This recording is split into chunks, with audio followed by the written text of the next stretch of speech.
and welcome to another episode of Slow Play series. And today I'm going to cover a fun song. This is found in the Special Occasions and Celebrations book. And in this book, it's pretty neat. They have basically a song for every month of the year. And since we are coming up on January, when this video is coming out, I thought it would be really fun to go over Auld Lang Syne, which is a very popular, common tune that we hear on New Year's Eve.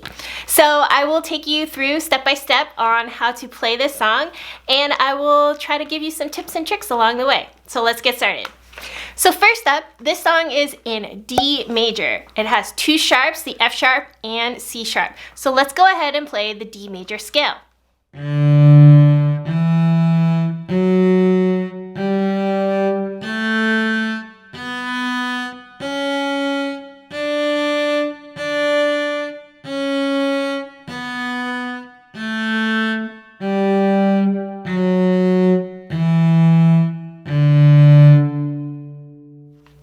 Now the fun thing about this song is that it's actually just basically two phrases repeated twice, and that takes up this entire length of the page. So when you're going through this, you can kind of imagine you're singing through a couple verses and also the chorus of a song. In the beginning, there is a large number 4 over the first measure of music. And that doesn't mean that you're just counting 4 and that's it. What it means is there's actually 4 measures of rest, which is important to know because if you are playing along with the accompaniment that comes with the book, you don't want to just come in super early or something, and you'll know what to listen for before you come in. Okay, so there is actually one kind of tricky note that perhaps if you are a beginner cello player, you may not know how to play, and this is the extension C sharp. What you're going to want to remember when you're doing extensions is you are not actually moving your hand, but you are actually extending your pinky. So normally when we're playing C, which is 4th finger on the G string,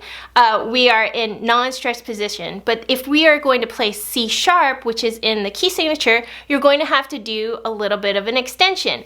The main thing with extensions to remember is your thumb is the most important finger to remember in the extensions. What you're going to do is you're going to feel a stretch between 1 and 2 as well as 1 and 4, and your thumb is going to move when your second finger is extending as well. And if you make sure you do that, extensions are going to be really easy and your pinky is going to reach that C sharp, no problem. Here is A, B, C sharp, so you can practice the extension. First I'm going to start with A, B, C natural, then I'm going to do A, extension to B natural to extension for C sharp.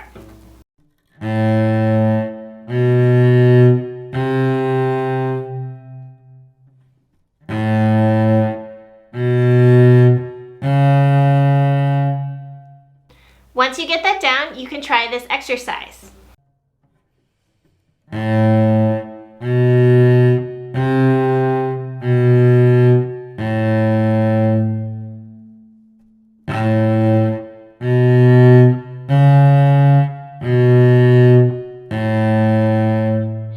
At the end of this piece, there is the word RIT, which is short for ritardando, which means to slow down. So it is pretty typical when you're coming to the end of a song that there's a little bit of a slowdown to sort of indicate that the end of the song is coming.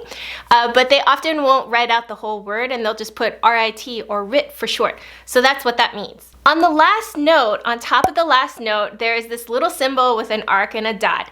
That stands for fermata. Fermata means you're just holding out this last note for a fairly long time, and it has to be at least longer than the printed value of the note. So in this case, the last note of the song is a whole note, which is 4 beats. So at least hold it for 5 beats, and you know, some people hold it for super extra long. If you're playing along with the recording, you can hold it until you hear the music start to fade, and then you can let go. And again, it is pretty typical for a last note of a song to be held a little bit longer than just the only printed value there, just to sort of indicate, hey, this is the end of the song. Now, this isn't always the case, only when you see this symbol, which we call a fermata. Lastly, remember that a dotted quarter note, which you find a lot in this song, stands for 3/8 notes. So you can think 1 and 2 and, because the 8th note following the dotted quarter note is on the and of beat 2. You can think 1, 2, 3. However you want to count it, it is important to remember that it is a dotted quarter note, so you want to make sure you're holding it out, and you'll be able to hear some of those countings when you're playing with the accompaniment as well.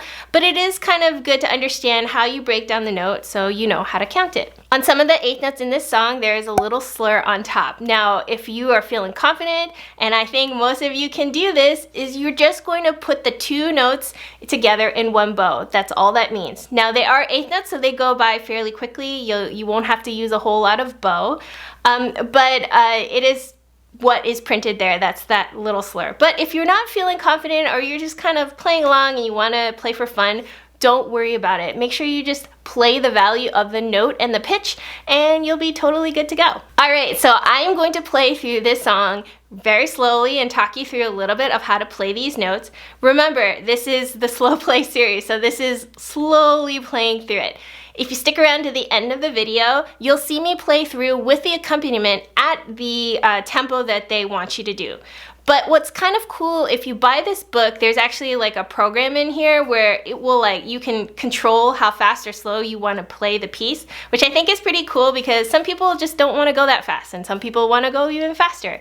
I will just play the MP3 that is included in this book at the value that it's saying you should play it at. So let's get going. Alright, so I'm going to dive into playing this song in slow play mode. And just to let you know, I'm going to start from measure 5. So I'm starting from the last note of the first line. Here's the low A. Extension 4 for the C sharp.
this slow playthrough really helpful for you, and let me know in the comments below if there are other songs that you would like to see in this slow play series. I would love to help out. If you found this video helpful, it would help me so much if you would hit that subscribe button and the like button as well. And thank you so much to those of you who have contributed during this holiday season. I really appreciate it.